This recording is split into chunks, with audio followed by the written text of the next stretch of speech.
Welcome everyone. It's tea time. Let's turn the lights on. There it is. It is tea time and I don't have a tea again. I was out here watering my plants, you know, and this came to me. So let's jump right into it.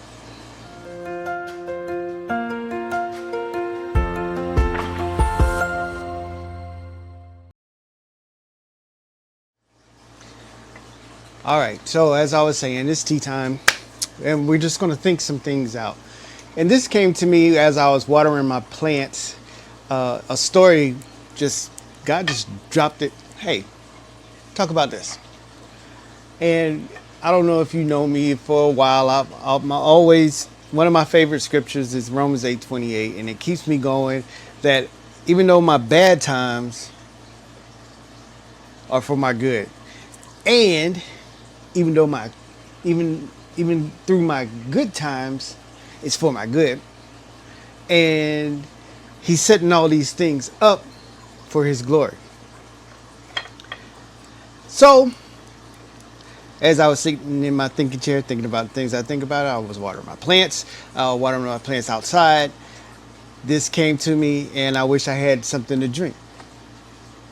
And he said, do it anyway. So here it is. A man he won a trip to a remote island. Won a trip. Great, right? The boat that he was on to get to the island hit a rock, sunk. Bad, right? He was close enough to swim to the island. Good, right? The island was pretty much deserted. Kind of bad, right? But he was a Boy Scout and he knew a little bit about survival. So he made himself a hut and he made a fire. He had some tools. He made himself like beds out of leaves and all kind of stuff. Real survivor. Good, right? He had made all kind of things on the beach signaling if the plane was overhead they would see it, like help. He was stranded, but day after day nobody would come. That's pretty bad.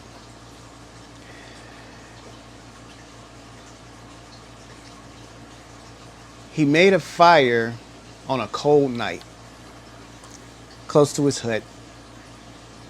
That's a good thing. He was able to keep warm. Good thing. But the hut caught on fire.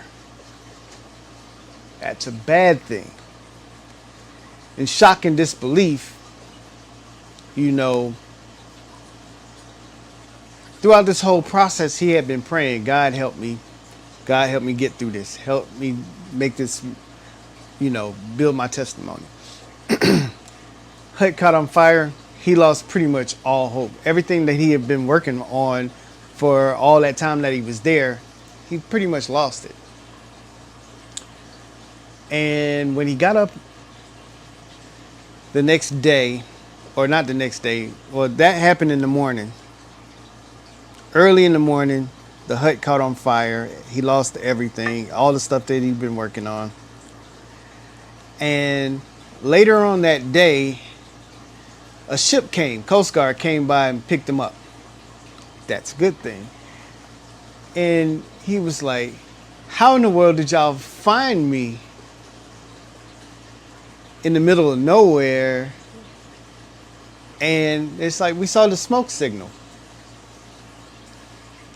And that's a good thing.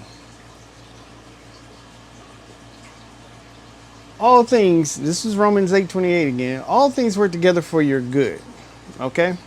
And that's the bad things working for your good. And the good things working for your good.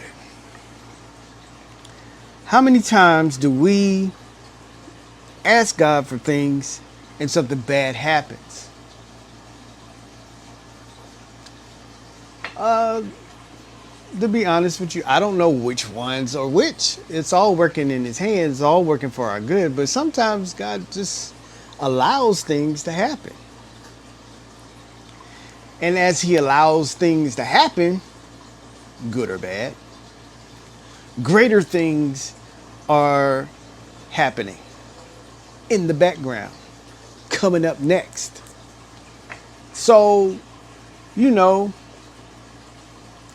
you might be walking towards a door of opportunity and you stumble and the door shuts, which is sometimes a bad thing. But you'll notice that because that shut, you had to be resourceful. Sometimes you have to put on greater hats, gain greater skills, become more proficient. And then the next opportunity is 1,000 times better than the last opportunity. And it's all about your perspective too. This always happens to me. That never happens. That's good. And then that cycle makes you spiral down and you live in a pit of despair pretty much. When we are seeking him, we're praying, help me with this, help me with this, help me with this, and something bad happens.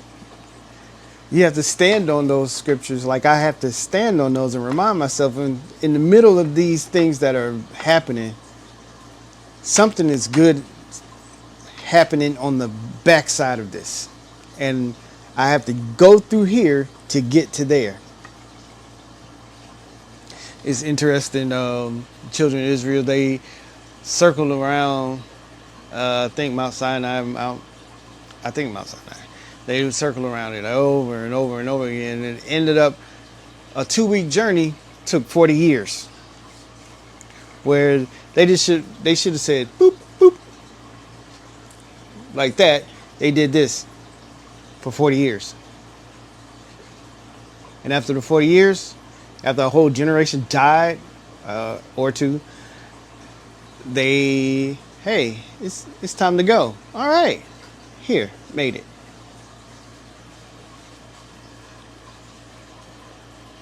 If they hadn't spent that time in there developing their story, developing their trust,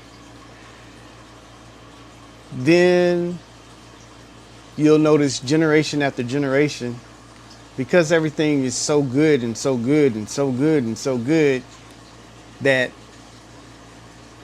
the more the next generation takes it for granted. The next generation, God's always going to be there. I can do whatever I want.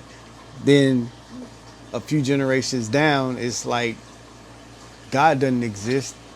This always happens because I'm me. I'm perfect like that.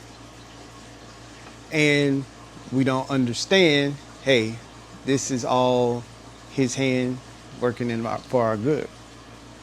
So as you take time to spend with your father or anything that's with your family, and you get some downtime and you think about things, you reflect over your life and you say, man, this was a really bad time, but look right on the edge of that, right on the other side of that, what happened?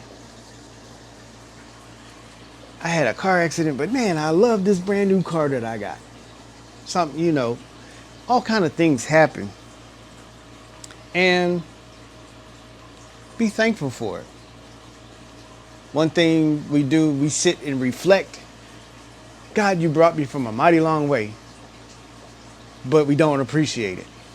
We don't tell our children and our children's children, this is what happened to me when I was your age. And these stories and events and the experiences that we have that gets passed down from generation to generation shows how God's hand's always been on your family. Don't take it for granted. All right? I'll use this for right now as a cup. Kampai. Love you very much.